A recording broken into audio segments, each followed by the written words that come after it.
जय हिंद दोस्तों, स्वागत है आप सभी का आपके अपने परिवार आदित्य रंजन सर कंसेप्ट्स में। तो जैसे कि मेरे भाई आज सुबह में मैंने आप लोगों के लिए कहा था कि भैया हम आरआरबी एएलपी वाले बच्चों के लिए 5 सैंपल पेपर लेकर के आएंगे और ये 5 सैंपल पेपर के माध्यम से इस पेपर को तोड़ने का हम तरीका आपको बताएंगे। ठीक है, तो ये हमारा पहला सैंपल पेपर आप सभी के सामने हाजिर है और बहुत ही बढ़िया तरीके से आप इस सैंपल पेपर से सीख सकते हैं और अपने तैयारी को और भी बेहतर कर सकते हैं। ठीक है, तो मेरे भाई यहाँ पर जब हम एक एक क्वेश्चन आप लोगों को कराते रहेंगे ना, तो साथ के साथ कोशिश करिएगा कि पहले आप उसको बनाएं और लास्ट में वीडियो के कमेंट सेक्शन में आप ये बताएं कि आप खुद से इसमें कितना स्कोर कर पाए।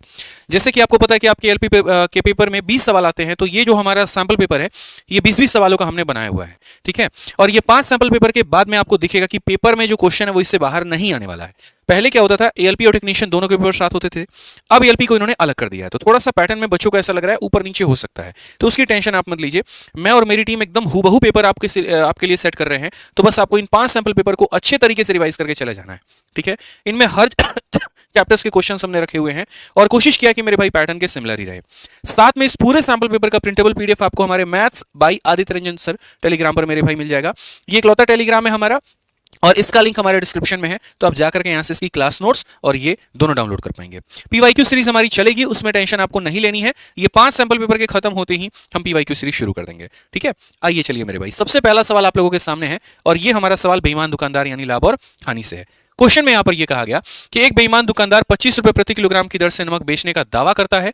नमक का क्रय मूल्य भी 25 रुपए प्रति किलोग्राम है। इससे संतुष्ट नहीं होने के कारण वह प्रति किलोग्राम में 200 ग्राम निकाल करके मुनाफा कमाने का कोशिश करता है। तो दुकानदार का लाभ कितना होगा? यानी जो रेट है खरीदने का वो है 25 रुपए पर किलो, जो रेट है वो बेचने का वो है 25। तो जिस रेट में खरीदा उसी रेट में बेच रहा है, तो फायदा तो होगा नहीं। तो उसने सोचा कि मैं धोखाधड़ी करके यहां फायदा कमा लेता हूं और इसीलिए उसने 200 ग्राम की धोखाधड़ी करी। 1000 ग्राम में 200 ग्राम की धोखाधड़ी करी, तो इसका मतलब खुद के जेब से लगाया कितना, तो 800।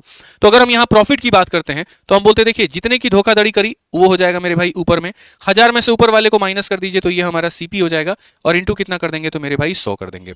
यहां पर काटेंगे 200 से एक बार में, 200 से 4 बार में, और 1/4 इंटू 100 कितना होता है, तो 25% होता है। ऑप्शन नंबर बी क्या होगा करेक्ट आंसर। आइए चलिए मेरे भाई, अगला सवाल हो गया आपका प्रतिशत का। ये सवाल देखिए जल्दी से फटाफट। यहां पर क्वेश्चन में क्या कहा गया जरा पढ़िए। तो सवाल में यहां पर यह कहा गया कि एक व्यक्ति प्रति माह 16,000 रुपए कमाता है, अपनी आय का 80% खर्च करता है और बाकी राशि जो है वो बचत करता है। यदि उसके आय में 20% और खर्च में मेरे भाई यहां पर 100% की वृद्धि हो जाती है, तो क्वेश्चन में आपसे यहां पर यह कहा गया है बचत में यहां पर वृद्धि कितना होगा। ऐसे सवालों में वो कितना कमाता है इसका कोई मतलब मेरे भाई कोई इस्तेमाल यहां पर नहीं है, दूर दूर तक कोई भी आवश्यकता नहीं है। हमें सिर्फ इतना पता होना चाहिए कि जो भी इंसान कमाता है ना, वो या तो वो खर्च करता है या फिर वो बचत करता है। तो मान लीजिए कि उस इंसान ने 100 रुपए कमाए हैं, 100 रुपए में से अगर आप देखेंगे तो 80% खर्च करता है, तो 80 रुपए खर्च में निकल गया, तो बचा कितना मेरे भाई 20 रुपया। अब क्वेश्चन में कहा है कि यदि आय में 20%, तो आय में मेरे भाई 20% की बढ़त है। 100 का 20% कितना होता है, तो 20 होता है, इतना बढ़ाया गया। खर्च में मेरे भाई कितने की बढ़त है, तो खर्च में 10% की वृद्धि है, इसका 10% कितना होता है, तो 8 होता है। जैसे अपने आय में से अपने खर्च को निकालोगे तो तुम्हारा बचत हो जाएगा, तो आय के बढ़त में से खर्च के बढ़त को निकालो, यानी 20 - 12, तो मेरे भाई बचत का बढ़त हो जाएगा। तो बचत में बढ़त कितने की है, तो 12 की। कितने के ऊपर में, 20 के ऊपर में। तो यही कहा कि उसके बचत में वृद्धि कितने की है, तो आप बोलेंगे सर 12 की वृद्धि है, कितने के ऊपर में है, तो 20 के ऊपर में है, और इंटू कितना करेंगे हम यहाँ पर, तो 100% करेंगे। खेल खत्म भाई साहब यहाँ पे। तो 12 पचे कितना हो जाएगा, 60। Option number D for Devsena. हर एक चैप्टर के क्वेश्चन हमने रखे हैं ताकि आपको एकदम पेपर वाली फीलिंग आए और कहीं कोई दिक्कत आपको महसूस ना हो। ठीक है, साथ में आप ये भी नोटिस करते रहिएगा कि जो भी चैप्टर आपका वीक है आप उसको मेरे भाई नोट डाउन करते रहिएगा और उनको हमारे रेलवे पीवाईक्यू सीरीज से अच्छे से पढ़ लीजिएगा। अब ये सवाल देखिए आपका क्या कहा गया। अमन ने योजना ए में साधारण ब्याज पर 5 वर्ष की अवधि के लिए 8% वार्षिक दर से एक धनराशि को निवेश की। उसने साधारण ब्याज पर योजना ए की राशि का 4 गुना जो है मेरे भाई यहां पर 5% वार्षिक दर से 7 वर्षों के लिए बी में निवेश किया। कुल ब्याज राशि के रूप में 1620 रुपए प्राप्त हुए, तो बी में कितनी राशि थी। यानी दो योजनाओं को जोड़ दिया जाए ए और बी को, तो उससे 1620 रुपए की कमाई होती है। तो ए से भी ब्याज मिला, बी से भी मिला, और मिलकर के कितना बना, 1620 बना मेरे भाई यहां पर। तो हम यहां पर बोलेंगे सर ये हमारा ए का ब्याज है और यहां पर हम इसे बोलेंगे कि ये हमारा बी का ब्याज है, और दोनों का ब्याज मिलाकर के किसके बराबर में है, तो 1620 के बराबर में है। साधारण ब्याज क्या होता है, principal into rate into time होता है। तो मान लेते हैं पहले वाले में जो मूलधन उसने मेरे भाई निवेश किया था वो 100x था। रेट पहले वाले में यहां पर कितना था, तो बोलेंगे 8% का रेट था और 5 साल का समय था, यानी 8 × 40% मेरे भाई। तो पहले से जो ब्याज मिला है वो इसका 40% मिला है। दूसरे में यहां पर बात करते हैं तो बोला गया ए की राशि का मेरे भाई 4 गुना। ए की राशि का कितना गुना, 4 गुना, यानी 100 का कितना गुना, तो 4 गुना मेरे भाई, इतना इसमें निवेश किया। ठीक है, यहां पर रेट हमारा कितना है, तो 5%, समय कितना है, 7 साल, 7 × 5 = 35, यानी यहां जो ब्याज मिलेगा वो इसका 35% मिलेगा, तो 35/100 हो जाएगा और बराबर हो जाएगा किसके, तो 1600 मेरे भाई 20 के। यहां पे अगर आप देखोगे तो बोलोगे सर ये हमारा हो गया 40x हो गया। और अगर हम यहाँ देखेंगे तो बोलेंगे सर 35 का 4 गुना कितना होता है, तो 140 हो गया। तो ये हमारा हो जाएगा 140x, मिला करके कितना 1620 हो जाएगा दोस्त यहाँ पे। अगर आप देखोगे तो बोलोगे सर ये हमारा 180 है और 180 की वैल्यू हमारी इतनी है, तो यहाँ पर अगर हम काटते हैं तो कुल मिला के कितनी बार में कटेगा, 9 बार में। और अगर 9 बार में कटता है तो हमारा योजना बी जो है यहाँ पर उसकी वैल्यू कितनी है, तो बी वाली योजना की मेरे भाई 400 इंटू एक्स है, मतलब 400 इंटू 9 है, जिसका उत्तर क्या होगा, तो 3600। बी फॉर बाहुबली बिल्कुल सही उत्तर होगा। तो एकदम हल्का क्वेश्चन था, कहीं पर कोई दिक्कत की बात नहीं थी। एक सवाल लाभ हानि का, एक सवाल प्रतिशत का, एक सवाल साधारण ब्याज का, अगला सवाल आपका चक्रवृद्धि ब्याज का। क्वेश्चन इसमें मेरे भाई यहां पर क्या कहा गया, तो इसमें सवाल में यह बोला गया है कि यदि 16,000 रुपए के 2/4वें हिस्से के 10% के दर से चक्रवृद्धि ब्याज पर और शेष को 12% की दर पर निवेश किया जाता है, तो यहां पर 2 वर्षों के लिए चक्रवृद्धि ब्याज जो है वो ज्ञात करें। हालांकि मेरे भाई यहां पर ये 2/4 नहीं होगा, ये 2/5 होगा। इस क्वेश्चन में थोड़ा टाइपिंग एरर है, क्योंकि कल ही मैंने इसको मेरे भाई मेंस के बैच में करवाया था, तो मुझे पता है यहां पर ये 2/4 नहीं है, 2/5 है। तो अगर हम बात करें यहां पर, तो ये हमारा हो जाएगा मेरे भाई 2/5, आप इसको करेक्ट कर लीजिएगा 2/5 हिस्से पे। तो अगर हम बात करते हैं तो 16,000 के 2/5 हिस्से को 10% की दर से और मेरे भाई बाकी हिस्से को 12% की दर से निवेश किया जाता है, तो 2 सालों का ब्याज। यानी एक पैसा है, 2 टुकड़े उसके करने हैं। एक टुकड़ा मेरे भाई यहां पर 10% की दर से जाएगा, दूसरा टुकड़ा 12% की दर से जाएगा, और दोनों से हमें ब्याज कितना मिलेगा हमें ये पता करना है। तो पहली बात सर, ये 16,000 जो है ना यहाँ पर, ठीक है, ये 5 टुकड़ों का मान है, तो 16,000 का मेरे भाई 2/5 कितना होता है, तो 16,000 का अगर हम 2/5 करें यहाँ पर, तो 5 से हम बोलेंगे सर ये हमारा हो जाएगा 3200। 3200 मतलब 6400। तो पहला टुकड़ा होगा मेरे भाई 6400 रुपए, और अगला जो टुकड़ा होगा मेरे भाई 16,000 में से 6400 निकाल दो तो 9600 रुपए। ठीक है, पहले टुकड़े के साथ में कहानी क्या है कि 10% के हिसाब से 2 सालों के लिए देना है, और दूसरे टुकड़े में मेरे भाई 12% के हिसाब से 2 सालों के लिए देना है। ठीक है, काफी टाइम पहले हम याद करा चुके हैं कि 10% के हिसाब से 2 सालों का ब्याज जो होता है वो 21% होता है, यानी यहां से जो ब्याज मिलेगा वो 21% का मिलेगा मेरे भाई, और यहां जो ब्याज मिलेगा वो कितना मिलेगा, तो 12% के हिसाब से 2 साल। 12% के हिसाब से 2 साल मेरे भाई ब्याज कितना मिलता है, तो उसको कैलकुलेट करने के लिए जैसे पहले साल भी 12, दूसरे साल भी 12 तो जोड़ोगे तो क्या होगा, 12 12 कितना हो जाएगा, 24 हो जाएगा। 12 का स्क्वायर कितना हो जाएगा, 144 हो जाएगा। आखिरी के 2 अंकों को रखो और मेरे भाई यहां पर इसको ट्रांसफर कर दो, तो यानी इससे पता चलेगा कि ब्याज हमारा मिलेगा 25.44%। ठीक है भाई, तो यहां जो ब्याज मिलेगा वो मिलेगा आपको 25.44% यहाँ पे। सबसे मजे की बात बताऊं, इस क्वेश्चन को आपको सॉल्व ही नहीं करना है। इसीलिए नहीं करना है क्योंकि देखिएगा यहां से जब आप इसे काटेंगे तो इसमें कोई भी डेसिमल नहीं होगा, ये मेरे भाई एक अपने आप में कंप्लीट संख्या होगी। जब आप यहां पर काटेंगे ना तो ये एक डेसिमल में आएगा, और दशमलव के बाद में 6 × 4 इकाई का स्थान मेरे भाई यहां पर 4 होगा। एक ही ऑप्शन ऐसा है जिसमें दशमलव में इकाई का स्थान 4 है, वो ऑप्शन नंबर ए, तो यही आंसर है। तो आप इसको मेरे भाई इस तरीके से करेक्ट कर सकते हैं, और कभी भी पेपर में जितनी नजर सवाल पे उतना ही नजर आपका ऑप्शन पर भी होना चाहिए, ये ध्यान रखिए आप यहाँ पे। समझ गए? आ जाइए चलिए क्वेश्चन नंबर 5 देखिए। यहाँ पर क्वेश्चन नंबर 5 में क्या कहा है।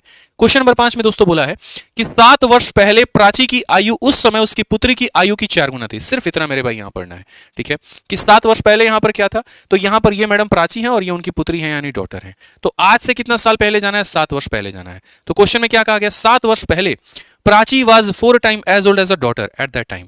प्राची कितनी थी, तो 4 गुना थी, किसके, तो मेरे भाई अपने डॉटर के। अब उसके बाद में यहां पर कहानी क्या कहा गया, क्वेश्चन में मेरे भाई यहां बोला गया 4 year from now Prachi will be 2.5 time as old as daughter. आगे से मेरे भाई कितने साल के बाद, तो आगे से यहां पर 4 साल के बाद। आगे से कितने साल के बाद, 4 साल के बाद Prachi will be 2.5 time as old as a daughter would be. यानी प्राची अपने आप के डॉटर का कितना गुना होगी, तो 2.5 गुना। तो इसका 2.5 गुना कितना हो जाएगा, ये 2.5।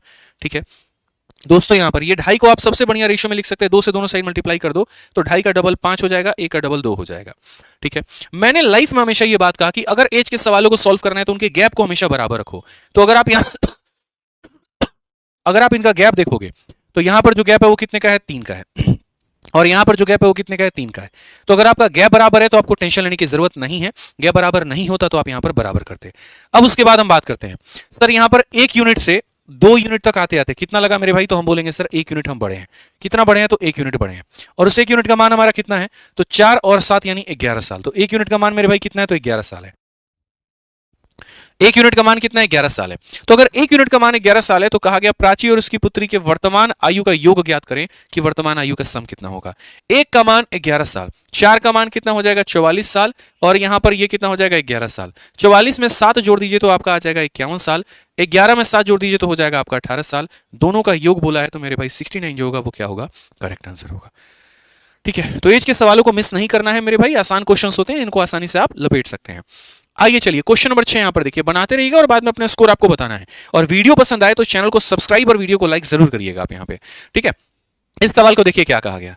ए बी और सी के मासिक आय हमारे इसके अनुपात में है, उसके बाद में उनके खर्चे हमारे इसके अनुपात में है। यदि ए की बचत उसकी कुल आय की आधी है तो ए बी सी का मेरे भाई बचत क्रमशः किस अनुपात में होगा, आप यहां पर ये देखिए। तो आप इस सवाल को बोलेंगे तो सर यहां पर होगा इनकम हमारा क्या है, तो ये हमारा ए हो गया, ये हमारा बी हो गया और ये हमारा सी हो गया। और इनकम की अगर हम बात करते हैं तो यहां पर इनकम का जो अनुपात है वो 2:9:3 हो जाएगा। अब आगे अगर हम बात करते हैं तो जो उनका खर्चा है, खर्चा हमारा कितने का है, 3:9 अनुपात मेरे भाई कितने का है, तो 5 का है। ठीक है। अब उसके बाद में कहा गया यदि ए की बचत, यदि ए की बचत मेरे भाई यहां पर मैं जो बचत है उसकी कुल आय की आधी है। ठीक है। जैसे मानो मैं 100 रुपए कमाता हूं और उसमें से मैं मेरे भाई 50 बचा लेता हूं, इसका मतलब मैं जितना बचाता हूं कहीं ना कहीं मैं उतना ही खर्च करता हूं। अगर मैं 50 बचा रहा हूं तो मेरा खर्च भी कितना है, 50 है। अगर मेरी सेविंग आधी है तो मेरा खर्चा भी क्या होगा, आधा होगा। तो आसान भाषा में अगर मैं यहां पर यह कहता तो ए के बारे में स्टेटमेंट में यह इस्तेमाल किया गया था। आप इस बात को समझिए कि यदि ए की बचत उसकी कुल आय की आधी है तो मतलब ये जो इनकम है उसमें से आधा खर्चा करेगा, आधा बचाएगा, आधा बचाएगा, आधा खर्चा करेगा। तो खर्चा कितना कर रहा है, 3, तो बचाएगा भी कितना, 3। समझ रहे हैं बात को लेकर के। और अगर 3 रुपए खर्च किए, 3 रुपए बचाए तो 3 और 3 इनकम कितना होना चाहिए, 6 होना चाहिए। लेकिन ये 6 नहीं है, तो 6 नहीं है तो इसे 6 बनाया जाएगा। कैसे मल्टीप्लाई करके, 3 से मल्टीप्लाई करके। अगर इधर 3 से मल्टीप्लाई हुआ तो यहां भी करो और यहां भी मेरे भाई करो यहां पे। अब देखो उसकी आय का आधा उसका बचत हो गया कि नहीं होगा, तो बोलोगे हाँ जी सर। 6 रुपए में से 3 रुपए मेरे भाई खर्च निकाल दो तो बचत है 3 रुपए की। 27 रुपए में से 9 रुपए निकाल दो तो बचत है तुम्हारी 18 रुपए की। 9 रुपए में से 5 रुपए निकाल दो, बचत है तुम्हारी इतने की। 3, 18, 4, कौन सा ऑप्शन है, सी है। ठीक है, यह हमारा बिल्कुल सही उत्तर है। तो बड़े सावधानी से, बड़े प्यार से मेरे भाई आप इस अनुपात के सवाल को बना सकते थे। आइए चलिए बट्टा का एक और क्वेश्चन आपके सामने। सवाल में यहां पर दोस्तों ये कहा गया है कि एक व्यक्ति 3 तरह का बट्टा देता है, जिसमें पहले पर वो 15% और 20% के 2 डिस्काउंट ऑफर करता है, दूसरे केस में 25 और 10 का मेरे भाई डिस्काउंट ऑफर करता है, और तीसरे केस में सिंगल एक 33% का डिस्काउंट देता है। क्वेश्चन में मेरे भाई यहां पर पूछा गया कि सेलिंग प्राइस में यहां पर विक्रय मूल्य कौन सी स्थिति में सबसे कम होगा। तो विक्रय मूल्य के कम होने का मतलब यहां पर क्या होता है, आपको पता है। विक्रय मूल्य कम होने का मतलब डिस्काउंट का ज्यादा होना, यानी कौन सी स्थिति में डिस्काउंट ज्यादा मिला है हमें यह बताना है। तो कोई दिक्कत नहीं है। पहले वाले में जो डिस्काउंट मिलेगा वो कितना मिलेगा, तो 15 प्लस मेरे भाई हो जाएगा 20 और हो जाएगा -15 इंटू 20 बटे कितना हो जाएगा दोस्तों, तो 100 हो जाएगा यहाँ पे। जिसको अगर आप देखेंगे तो बोलेंगे सर ये 35 हो गया, और 35 में से सर यहाँ पर जो है 3 घटा देंगे तो यानी नियर अबाउट ये हमारा 32% के करीब में आएगा। 15 प्लस 20 माइनस 15 इंटू इतना बटे 100। ठीक है। 25 और 10 का हमारा कहानी क्या है, तो बोलेंगे सर ये 25 है, प्लस हमारा कितना है 10 है, और माइनस हमारा 25 इंटू 10 बटे कितना हो जाएगा सर, तो ये हमारा 100 हो जाएगा। ठीक है। तो ये हमारा कितना हो जाएगा, 35, 35 में से 2 चला गया मेरे भाई, यहाँ पर 2.5 चला गया, तो 32 पॉइंट हमारा 5 हो जाएगा, और ये हमारा करेक्ट आंसर आएगा। ठीक है। और अगला हमारा कितना है, तो अगला हमारा 33% का डिस्काउंट है। अब ये बताओ कौन से केस में सबसे ज्यादा डिस्काउंट मिला है, तो तीसरे केस में। अगर तीसरे केस में डिस्काउंट ज्यादा मिला है तो तीसरे केस का विक्रय मूल्य क्या होगा, सबसे कम होगा। तो तीसरा वाला केस विराजमान कहां पे है, तो ऑप्शन नंबर सी में है। तो ऑप्शन नंबर सी फॉर का होना प्यार है बिल्कुल सही उत्तर होगा दोस्तों। समझ गए आप यहां पे। आइए चलिए अगला सवाल देखिए, क्वेश्चन नंबर 8 मेरे भाई यहां पर क्या कहा गया जरा पढ़िए। मिश्रण का ये सवाल है, बहुत ही प्यारा सवाल है। कहा गया भैया पानी और आम के सांद्रण को 9 और 7 के अनुपात में मिलाकर आम का जूस बनाया जाता है। यानी अगर हम बात करें mango juice is made by mixing water and mango, तो पानी है और उसके बाद में यहां पर क्या है, तो मेरे भाई मैंगो है। किस रेशियो में मिलाया जाता है, तो पानी को 9 और आम के जूस को मेरे भाई 7। ठीक है। तो कहा गया पानी और आम के सांद्रण को 9-7 के अनुपात में मिलाकर आम का जूस बनाया जाता है। यदि 160 लीटर आम के जूस में x लीटर पानी, यहां पर ये पूरा का पूरा कितना है, तो ये पूरा का पूरा 160 लीटर का है। ये पूरा का पूरा कितना है, तो 160 लीटर का है। यदि 160 लीटर में मेरे भाई यहां पर x लीटर क्या रहेगा, तो x लीटर यहां पानी रहेगा, और 3x लीटर मेरे भाई यहां पर क्या रहेगा, तो आम का जूस रहेगा। ठीक है। तो कहा गया कि सर ये नया अनुपात हमारा कितना हो जाता है, तो नया अनुपात हमारा 13 और 14 का हो जाता है। ठीक है। फिर से रिपीट कर देता हूं, mango juice is made by mixing water and mango concentrate in the ratio 9:7। x litre of water and 3x of mango are mixed, तो यहां पर इन 160 लीटर ऑफ मेरे भाई जूस, तो नया रेशियो 13-14 का हो गया। तो न्यू यहां पर जो है क्वांटिटी हमारा कितने का है। ठीक है। बहुत ही प्यारा सवाल है, बहुत ही आसान तरीके से मेरे भाई आप इसे बना सकते हैं। चलिए आ जाइए यहाँ पर, तो बहुत ही बढ़िया तरीके से आप बना सकते हैं। चलिए पहले मैं आपको इसको सोचने के लिए मेरे भाई यहाँ पर 30 सेकंड का वक्त देता हूँ। आप इसमें सोचिए कि आप यहाँ कैसे बनाएंगे। स्ट्रक्चर आपके सामने है, फटाफट।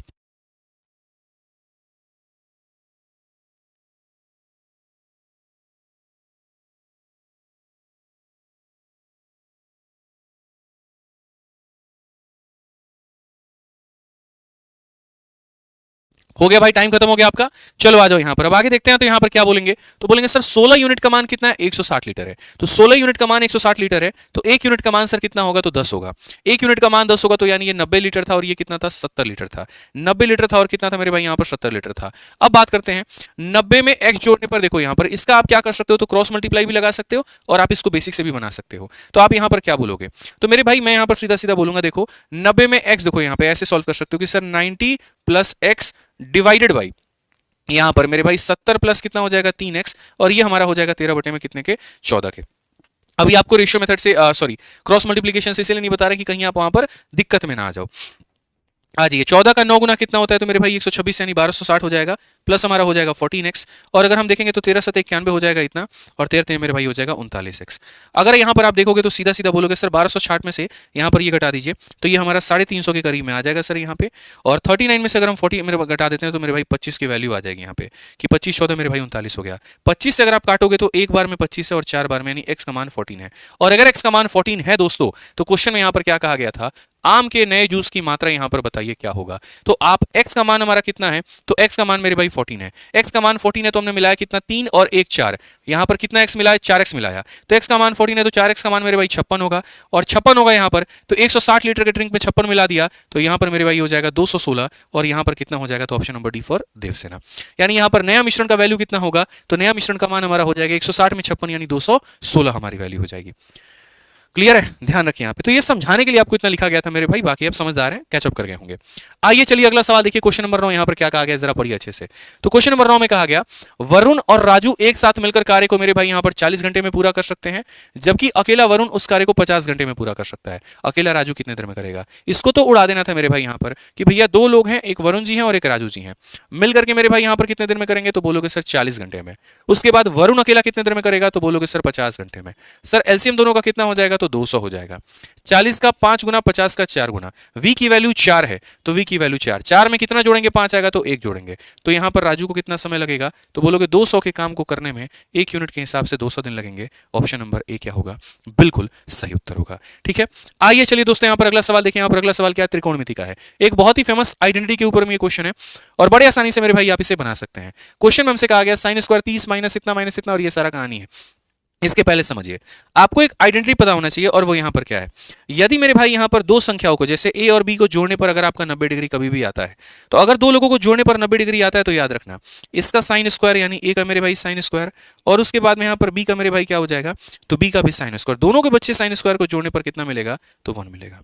दोनों के साइन स्क्वायर को जोड़ने पर कितना मिलेगा, तो 1 मिलेगा। तो यदि दो कोनों को जोड़ने पर 90 आता है तो दोनों के साइन स्क्वायर को जोड़ने पर कितना मिलेगा, तो 1 मिलेगा। तो अगर हम यहां बात करते हैं तो हम यहां पर मेरे भाई सवाल को कैसे बनाएंगे, जरा आप यहां पर देखो। तो हम यहां बोलेंगे इस तरह, देखिए ये हम थोड़ा सा यहां ध्यान रखते हैं, साइन स्क्वायर हमारा क्या हो जाएगा, तो साइन स्क्वायर 30 हो जाएगा। साइन स्क्वायर 30 के पास में हम इसके साइन स्क्वायर 60 को लिखेंगे, यानी यहां पर ये लिखेंगे मेरे भाई। उसके बाद में आप देखिएगा सवाल आप कैसे बना पाए, क्योंकि 30 और 60 हमारा कितना बनाता है, 90 बनाता है। अब 40 और 50 दोनों 90 बनाते हैं, तो दोनों के माइनस को हम कॉमन ले लेंगे, और अगर माइनस को कॉमन ले लेंगे तो अंदर में हम यहाँ लिखेंगे साइन स्क्वायर 40 और प्लस यहां पर मेरे भाई लिखेंगे साइन स्क्वायर 50। तो ये भी हमारा हो गया, 30 हो गया, 60 हो गया, 40 हो गया, 50 हो गया। अब उसके बाद में और 90 कौन बनाता है, तो मेरे भाई यहाँ पर 45 और यहाँ पर 45 ये 90 बनाते हैं। तो मेरे भाई साइन स्क्वायर 45 एक बार है, और यहाँ पर मेरे भाई एक और बार है। तो हम यहाँ लिख सकते हैं साइन स्क्वायर 45 कितनी बार है, 2 बार। हम यहाँ पर 2 बार साइन स्क्वायर 45 मेरे भाई लिख सकते हैं यहाँ पे। या ऐसा भी कर सकते हैं sir sine square 45 plus sine square 45, वो ज्यादा सटीक रहेगा।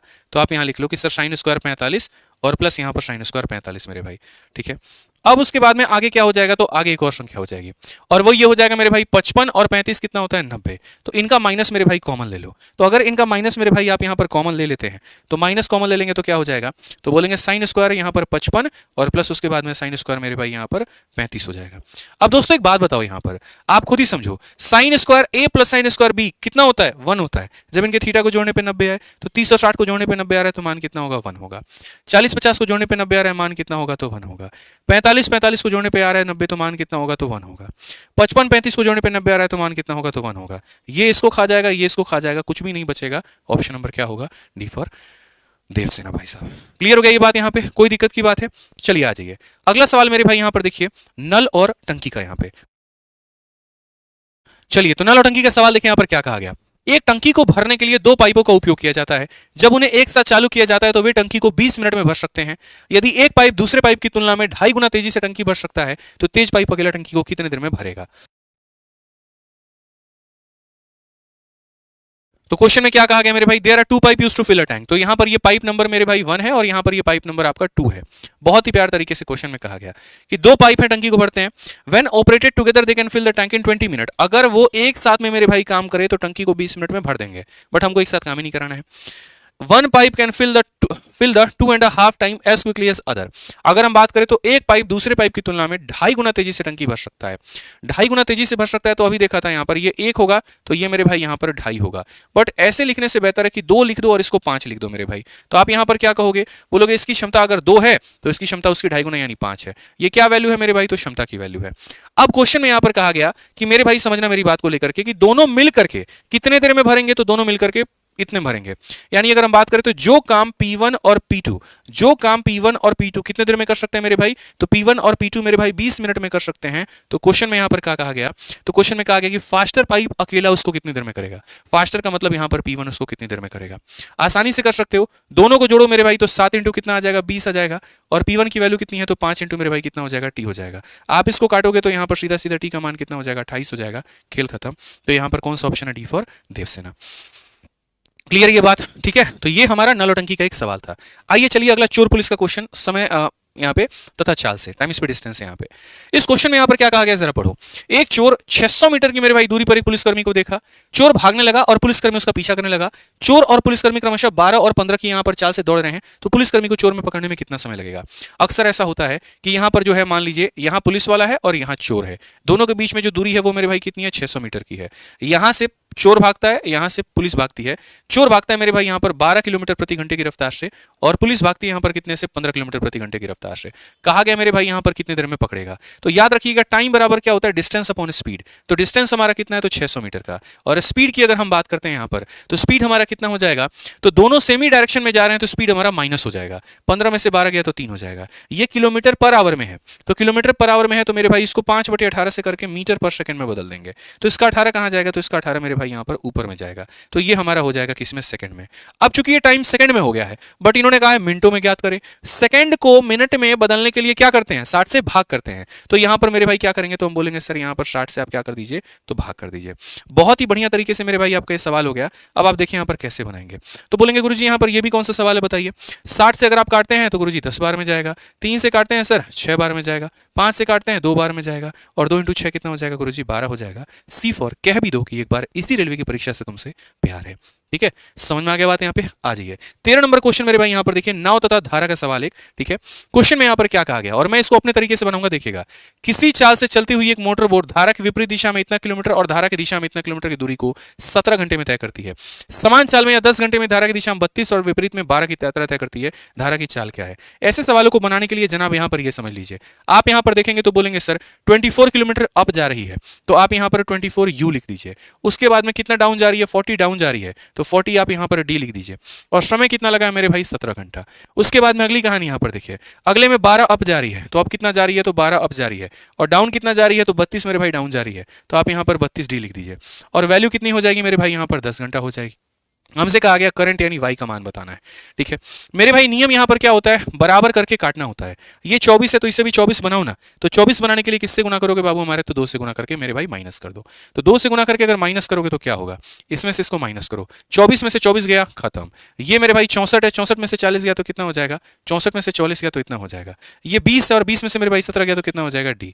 तो यहाँ पर डी का जो मान है वो हमारा कितना है, तो मेरे भाई 3/24 है। 3/24 का मतलब यहाँ पर क्या हो जाएगा, 3/24 का मतलब मेरे भाई यहाँ पर 1/8 हो जाएगा। 3/24 का मान 1/8 हो जाएगा। अब अगर मान लो जो यहाँ पर डी की वैल्यू 1/8 है, ये 1/8 को कहीं पर भी रख करके आप यू का मान निकाल लीजिए। तो आप यहाँ पर बोलेंगे सर हम ऊपर वाले में रखते हैं, तो हम बोलेंगे सर ये 24 यू हो गया। उसके बाद में 1/8 यहाँ रखेंगे तो बोलेंगे सर 1/8 इंटू मेरे भाई ये हमारा 5 हो जाएगा, बराबर हो जाएगा 17 के। तो यहाँ पर 24 यू का जो मान है दोस्त, यहाँ पर 17 में से गया तो 12 हो जाएगा। अगर आप काटोगे तो बोलोगे सर यू की वैल्यू कितनी हो जाएगी, 1/2। सबसे मजे की बात बताऊं, डी का उल्टा कर दो, तो डी का उल्टा कर दो तो तुम्हारा एक्स प्लस वाई का मान, यानी एक्स प्लस वाई का मान निकालना है तो डी का उल्टा कर दो, यानी 1/8 का उल्टा इतना हो जाता है। और अगर आपको एक्स माइनस वाई का मान निकालना है तो यू का उल्टा कर दो, यानी ये हमारा 2 हो जाता है। अब यहां से अगर नाव की वैल्यू निकालनी है, जोड़ के आधा, 10 का आधा हो जाएगा 5, और धारा की वैल्यू निकालनी है, घटा के आधा, 6 का आधा हो जाएगा 3। कौन सा ऑप्शन पूछा गया था मेरे भाई? धारा के चाल यानी 3 पूछा गया था, यही हमारा करेक्ट आंसर है। तो बढ़िया बढ़िया क्वेश्चन हमने आपके सेट में रखा हुआ है और बहुत ही बढ़िया तरीके से आप इसे समझ सकते हैं। थोड़ा यूनिक क्वेश्चन देखिए हमने वो भी डाला है। जैसे इस सवाल में अगर आप देखेंगे यहां पर तो कहा गया कि 25 छात्रों का वजन किलो में निम्नलिखित है, दिए गए आंकड़ों में सीमा क्या है, यानी रेंज क्या है। मेरे भाई रेंज का मतलब सीधा सा होता है, कभी भी लाइफ में याद रखना कि कभी भी किसी भी डेटा का अगर आपको रेंज निकालना है तो उसका मैक्सिमम मान में से मेरे भाई यहां पर उसके मिनिमम मान को घटा देना। अब अगर देखोगे पूरे के पूरे डेटा को तरीके से, तो यहां पर सबसे कम कितना है तो 50 है, और मेरे भाई यहां पर सबसे अधिक अगर हम बात करेंगे तो यहां पर 59 है। ठीक है, तो रेंज कभी भी निकालना है तो मैक्सिमम 59 और मिनिमम 50, तो यहां डिफरेंस कितने का 9 का, और ये क्या होगा correct answer option number C, कह भी दो कि प्यार है। समझ गए? आइए चलिए 15 नंबर सवाल मेरे भाई यहां पर देखिए क्वेश्चन में क्या कहा गया। तो यहां पर क्वेश्चन में आपका संख्या पद्धति का एक क्वेश्चन हमने डाला है। कहा गया कि यदि ये 9 अंकों की पूरी संख्या और 36 से विभाज्य है तो y के सबसे बड़े संभावित मान के लिए √2x + y का ऋणात्मक मान क्या होगा। दिया गया कि x और y मेरे भाई इससे कटते हैं। मैं मेरे भाई एक ही बात पूछना चाहता हूं कि 36 से कटने का मतलब होता है 4 से कटना और किससे कटना, 9 से कटना। 4 से कटना और किससे कटना, 9 से कटना। कोई भी संख्या 4 से कटती है, इसका मतलब उसके आखिरी के कितने अंक कटेंगे, 2 अंक कटेंगे। और y का मान मुझे क्या लेना है, तो बड़े से बड़ा। तो अगर मैं y का सबसे बड़ा मान यानी 9 लेता हूं और उसके बगल में 6 है, तो क्या 96 हमारा 4 से कटेगा, तो जी हां बिल्कुल कटेगा। यानी y की वैल्यू हमारी कितनी निकल करके आ गई दोस्तों, तो 9 निकल करके आ गई। अब y का मान 9 लेने पे मेरे भाई 4 का नियम तो हो गया पूरा। अब किसका नियम पूरा करना है, 9 का नियम पूरा करना है। 9 का नियम पूरा करना है तो आप ये बात बताइए यहां पर क्या मेरे भाई यहां पर 9 हमारा कटेगा 9 से, तो जी हां बिल्कुल कटेगा। यहां पर मैं साइड में लिख देता हूं दोस्तों ताकि आपको बढ़िया तरीके से क्लैरिटी मिले। तो 5 हो गया, x हो गया, 7 हो गया, 9 हो गया, ठीक है। उसके बाद में 8 हो गया, 5 हो गया, 6 हो गया, और ये हमारा 9 हो गया और 6 हो गया। फिर से देख लीजिए 5x 7 and 8 5 6 7 and 8 5 6 9 6 यहाँ पे ये हमारा मेरे भाई 9 से कटेगा, ये भी हमारा 9 से कटेगा। उसके बाद में अगर हम देखें तो 7 5 12 6 18 हमारा ये भी कटेगा, ठीक है। अगर हम देखते हैं यहाँ पर तो 8 और 6 14, 14 और 5 कितना हो जाता है 19। 19 में कितना जोड़ोगे, 19 में कितना जोड़ोगे खुद बताओ। 8 और 6 14, 14 5 19, 19 में कितना जोड़ोगे तो बोलोगे 8 गुरुजी। कितना जोड़ोगे तो 8 जोड़ोगे ताकि किससे कट जाए, 9 से कट जाए। तो अगर हम देखते हैं यहाँ पर तो बोलोगे 8 और 6 14 5 19, 19 में कितना जोड़ा जाए कि मेरे भैया 9 से कट जाए, यानी 9 का अगला टेबल होता है 27, तो x का मान कितना हो जाएगा 8 हो जाएगा। आपके पास में सरकार y का मान है, आपके पास में x का मान है, तो क्वेश्चन में यहाँ पर कहा गया what is the negative value. तो देखिए जब भी आप किसी भी रूट को मेरे भाई यहाँ पर सॉल्व करेंगे, जैसे ये 2x + y है ना आपके सामने, तो जब आप इसको सॉल्व करेंगे तो इसके बाहर दोनों वैल्यूज आएंगी, पॉजिटिव और नेगेटिव। तो जब आप इसके बाहर वैल्यू सॉल्व करोगे तो देखना 8 का 2 गुना कितना हो जाएगा 16, y का मान कितना है 9, 25 का मेरे भाई दोनों मान आएगा, तो 25 का रूट करने पर क्या मिलेगा, तो +-5 मिलेगा। प्लस की वैल्यू को इग्नोर करके खाली माइनस बताना है, यानी -5 का मतलब option number D for Devsena correct answer है। समझ गए? यहाँ पे एकदम हल्का क्वेश्चन था, कहीं कोई दिक्कत की बात नहीं थी। आ जाइए अगला सवाल देखिए मेरे भाई यहाँ पर श्रेणी का सवाल है, अरिथमेटिक प्रोग्रेशन का क्वेश्चन है। सवाल में यहाँ पर यह कहा गया कि एक बगीचे में पहले वर्ष गुलबहार के 6 पौधे थे, प्रत्येक वर्ष माली गुलबहार के 3 अन्य पौधे उगाता है। कितने पौधे थे, तो 6 थे। हर वर्ष कितने उगाता है, तो 3 उगाता है। बगीचे में पहले वर्ष चमेली के 26 पौधे थे और उसमें से हर वर्ष 2 पौधे खत्म हो जाते हैं, तो कितने वर्ष के बाद में दोनों यहाँ पर बराबर होंगे। मतलब कहने का मतलब क्या है, मेरे जेब में ऐसे मान के चलो मेरे जेब में 6 रुपए हैं और आपके जेब में मेरे भाई 26 रुपए हैं। मैं हर वर्ष अपने लाइफ में अपने जेब में 3 रुपए मेरे भाई ऐड करता हूं और आप हर वर्ष अपने लाइफ से मेरे भाई 2 रुपए कम करते हैं, तो कितने समय के बाद में हम दोनों बराबर हो जाएंगे। तो मान लेते हैं टी टाइम के बाद में इतना इंटू टी और मेरे भाई इतना इंटू टी, कि इतना था और यहाँ टी टाइमों में इतना हो जाएगा, इतना था इतना हो जाएगा और क्या हो जाएगा बराबर। आसान भाषा में अगर हम बात करें ये 3t है और ये 2t है, जो आकर के इधर जुड़ेगा तो 5t हो जाएगा और यहाँ 26 में से मेरे भाई 6 गया तो 20 हो जाएगा, यानी 4 वर्षों के बाद में हम दोनों की स्थिति क्या होगी, तो समान होगी। तो ये सवाल दिखने में मुश्किल होते हैं, इनमें दम के नाम पर कुछ भी नहीं होता, बहुत आसान होते हैं। समझ गए यहाँ पे? आज ही चलिए 17 नंबर क्वेश्चन देखिए मेरे भाई, आप इसको सरलीकरण का भी कह सकते हैं, आप इसको अलजेब्रा का भी कह सकते हैं, जैसे चाहे कह सकते हैं। थोड़ा क्वेश्चन मैं आपको मेरे भाई यहाँ ब्रीफ करके लिख देता हूँ, ये थोड़ा सा सही तरीके से नहीं लिखा गया है। तो अगर मान लीजिए यहाँ पर ये जो क्वेश्चन है वो कैसे होना चाहिए था, यहाँ पे तो देखिए 8.3 का क्या है, तो यहाँ पर क्यूब है। उसके बाद में मेरे भाई ये 9.2 का हमारा क्या है, तो ये भी हमारा क्यूब है। उसके बाद में यहाँ पर 6.1 का क्या है, तो यहाँ पर ये क्यूब है। माइनस हमारा हो जाएगा मेरे भाई 3 × 8.3 × मेरे भाई 9.2 × 6.1, ठीक है। ये पूरा पूरा हो गया और जो डिवाइड है वो पूरे में है और पूरे में यहाँ पर कितना है, तो फिर वहां पर वही 8.3 का मेरे भाई होल स्क्वायर प्लस यहाँ पर अगर हम बात करेंगे तो 9.2 का दोस्तों यहाँ पर होल स्क्वायर प्लस यहाँ पर बात करेंगे 6.1 का होल स्क्वायर और माइनस हमारा हो जाएगा 8.3 इंटू 9.2, फिर उसके बाद में हमारा हो जाएगा 9.2 इंटू 6.1 और फिर उसके बाद में यहाँ पर हो जाएगा 6.1 इंटू 8.3 यहाँ पे। अगर हम देखेंगे तो सर हम क्या बोलेंगे, बोलेंगे सर एक ही छोटी सी बात है यहाँ पर, समझिए इस बात को लेकर के, ये ए है, ये बी है और ये सी है, तो यहाँ पर हम इसे क्या बोलेंगे, तो हम बोलेंगे सर ये ए क्यूब है प्लस हमारा बी क्यूब है प्लस हमारा सी क्यूब है और ये कितना हो जाएगा, तो माइनस का हमारा 3abc हो जाएगा। अगर हम नीचे बात करते हैं ए स्क्वायर बी स्क्वायर सी स्क्वायर, तो यहाँ पर अगर बात करेंगे तो ए स्क्वायर हो गया, बी स्क्वायर हो गया, सी स्क्वायर हो गया, minus A B minus B C minus A C, तो minus A B minus B C minus A C. सरकार आपको फॉर्मूला पता है कि नहीं पता है, ये संख्या कैसे टूटती है आपको पता है ना, अगर नहीं पता तो हम आपको बता देते हैं। ये A cube plus B cube plus C cube minus 3abc का जो फॉर्मूला होता है वो इतना होता है कि ए प्लस बी प्लस सी और उसके बाद में यहाँ पर मेरे भाई ये हो जाता है A square plus B square plus C square minus A B minus B C minus A C. मेरे भाई नीचे जो होगी मेरे भाई यहाँ पर यही वाली वैल्यू उठा करके आपको क्या करना है, तो नीचे जो वैल्यू होगी मेरे भाई यही वाली वैल्यू उठा करके लिख देना है। अब आप एक बात बताओ, ऊपर में ये पार्ट है और नीचे में ये पार्ट है, तो ये पार्ट इस पार्ट को खत्म कर देगा, तो ए प्लस बी प्लस सी बचेगा। ए प्लस बी प्लस सी का मतलब यहाँ तीनों को जोड़ दीजिए यहाँ पे, तो 8 और 9 17, 17 और 6 मेरे भाई 23, 23 पॉइंट कितना हो जाएगा, तो 23.6 हो जाएगा। कौन सा ऑप्शन है, तो option number B for Baahubali है। क्लियर है, ठीक है। बाद में कमेंट बॉक्स में सभी लोगों से मुझे आपका स्कोर चाहिए, इस बात को ध्यान रखिएगा यहाँ पे। आइए चलिए अलजेब्रा का एक और क्वेश्चन आप देखिए, यहाँ पर क्वेश्चन में क्या कहा गया, तो क्वेश्चन में मेरे भाई मैं आपको लिख देता हूं, यहाँ पर ये बोला गया कि x square plus 1/x square और इसकी वैल्यू हमारी कितनी है, तो इसकी वैल्यू हमारी 83 है। और क्वेश्चन में मेरे भाई यहाँ पर कहा गया x cube minus 1/x cube है, यानी पावर 2 से मुन्ना हमारे पावर 3 पर जाना है। क्या नहीं सिखाया आपको, पावर 2 से पावर 1 पर आने के लिए, पावर 2 से पावर 1 पर आने के लिए याद रखना मेरे भाई, ठीक है। पावर 1 दो तरीके से निकलता है, एक पावर 1 मेरे भाई यहाँ पर कहाँ जाता है, तो एक पावर तुम्हारा जो है वो प्लस में जाता है यहाँ पर, और एक कहाँ जाता है, तो एक तुम्हारा माइनस में जाता है। मैं हमेशा इस बात को बताता हूं, अगर प्लस वाले की वैल्यू निकालनी है इसमें 2 जोड़ करके रूट लगा दो यानी 85 करो, ठीक है। और माइनस की वैल्यू निकालनी है इसमें से 2 कम करो और तब रूट लगाओ, यानी 2 कम करके 81 का रूट, जिसका मतलब हो जाता है 9। अगर इसकी वैल्यू 9 है यहाँ पे, तो हम बोलेंगे sir x cube minus 1/x cube का मान कितना होगा, तो मेरे भाई बोलेंगे sir N cube plus 3n होगा। एन क्यूब प्लस 3n का मतलब 9 का क्यूब हो जाएगा 729 और प्लस मेरे भाई यहाँ पर हो जाएगा 27, ये हमारा हो जाएगा मेरे भाई 756। कौन सा ऑप्शन है, तो डी फॉर देवसेना है। क्लियर हो गया ये बात, यहाँ पे कोई दिक्कत की बात है, तो बड़े आसानी से आप बना सकते थे, पावर 2 से कैसे आपको पावर 3 पे जाना था ये क्लियर हुआ। आ जाइए अगला क्वेश्चन हमने जो दिया है मेरे भाई वो ज्योमेट्री का सवाल है, और ज्योमेट्री में इस क्वेश्चन में मेरे भाई यहाँ पर क्या कहा गया है जरा पढ़ लीजिए। सवाल में यहाँ पर आपके सामने ये कहा गया कि आपके सामने एक त्रिभुज है एबीसी करके, और कहा गया यहाँ पर ये त्रिभुज तुम्हारा एबीसी करके है दोस्त यहाँ पे, ठीक है। इसमें 2 माध्यिकाएं एडी और बी है, तो अगर पहली माध्यिका हम देखेंगे तो ये हमारी एडी हो गई और दूसरी माध्यिका देखेंगे यहाँ पर तो बी हो गई। दोनों यहाँ पर कहाँ पर है, तो जी पर समकोण है, जी पर समकोण का मतलब ये भी 90, ये भी 90, ये भी 90, ये भी 90, इस तरीके से मेरे भाई यहाँ पर कहानी है, ठीक है। यदि एडी का मान 12 है, अब देखो ये जो पूरी कभी भी मेरे भाई याद रखना है, यहाँ पर पूरी जो माध्यिका होती है और यहाँ पर जो केंद्रक होता है सेंट्रोइड होता है, तो ये 2 और 1 के अनुपात में बांटता है, यानी पूरी वैल्यू कितने हैं, तो मेरे भाई 3 टुकड़ों में बढ़ जाती है। तो ऐसे कह लो सर 3 टुकड़े का मान कितना है, 12 है, तो यहाँ पर 3 टुकड़े का मान 12 है, एक टुकड़े का मान 4 होगा, तो एक टुकड़े का मान 4 होगा, तो नीचे वाला 4 होगा और ऊपर वाला कितना होगा, 8 होगा। वैसे ही मेरे भाई यहाँ पर बी का मान कितना है, 9 है, बी से लेकर के ई तक मान हमारा 9 है। ये भी कितने टुकड़ों का मान होगा, 3 टुकड़ों का, 3 टुकड़ों का मान 9 के बराबर, एक टुकड़े का मान 3 के बराबर, तो ये वैल्यू हमारी 3 हो जाएगी और ये वैल्यू हमारी 6 हो जाएगी। अब क्वेश्चन में हमसे कहा गया ए बी का मान बताओ, ये ए बी का मान बताओ। भाई साहब आप बता नहीं सकते हैं आप ए बी का मान, आप बताइए सर। यहाँ पर ये हमारा एक ट्रायंगल है और ये ट्रायंगल में अगर आप देखेंगे तो ये हमारा 90 डिग्री है, 8 है और 6 है, तो 8 6 के साथ में ट्रिपलेट कितने का बनता है, तो बोलेंगे सर 8 6 के साथ में ट्रिपलेट हमारा 10 का बनता है। बात करते मेरे भाई यहाँ पर सीधा सा हिसाब किताब है यहाँ पे, ठीक है। आ जाइए चलिए आखिरी क्वेश्चन देखिए, यहाँ पर औसत का सवाल है और उसके बाद में आपका ये पूरा प्रैक्टिस सेट खत्म हो जाता है। क्वेश्चन में मेरे भाई यहाँ पर क्या कहा गया जरा पढ़िए।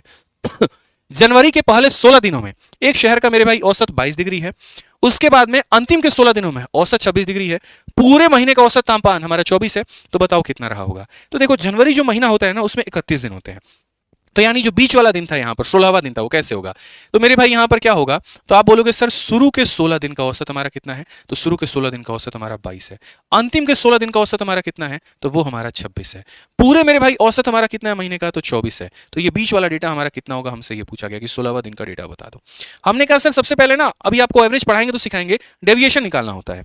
डेविएशन का मतलब इससे ये कितना कम है, तो बोलोगे सर 2 कम है, और इससे ये कितना ज्यादा है, तो बोलोगे सर 2 ज्यादा है। नेट डेविएशन हमारा कितने का आ गया, 0 का आ गया। आया। अगर हमारा डेविएशन 0 का आ गया तो इसका मतलब 16वां दिन का औसत कितना होगा, तो 24 होगा। कौन सा ऑप्शन होगा, तो ए आंसर होगा। अगर डेविएशन में थोड़ा बहुत प्लस माइनस होता तो हम उसमें उतना जोड़ करके अपना आंसर निकाल देते। डेविएशन था ही नहीं तो आंसर कितना होगा, 24 होगा। तो इस तरीके से दोस्तों हमने आपको पूरा का पूरा बढ़िया तरीके से ये पहला सैंपल पेपर कराया। कैसा लगा ये सैंपल पेपर आप कमेंट बॉक्स में जरूर बताइएगा। और ऐसा नहीं है कि ये सैंपल पेपर सिर्फ एएलपी वालों के लिए है मेरे भाई, कोई भी बच्चा हो रेलवे का जो तैयारी कर रहा है वो इसका पूर्ण रूप से फायदा उठा सकता है। तो पढ़िए अच्छे तरीके से, कमेंट में मुझे जरूर बताइएगा कि कैसा लगा, मजा आया कि नहीं आया, ठीक है। बाकी दूसरा सैंपल पेपर आपको अगले दिन मिल जाएगा, ठीक है। ध्यान रखिए अपना, खुश रहिए, मस्त रहिए, love you all, take care, bye bye.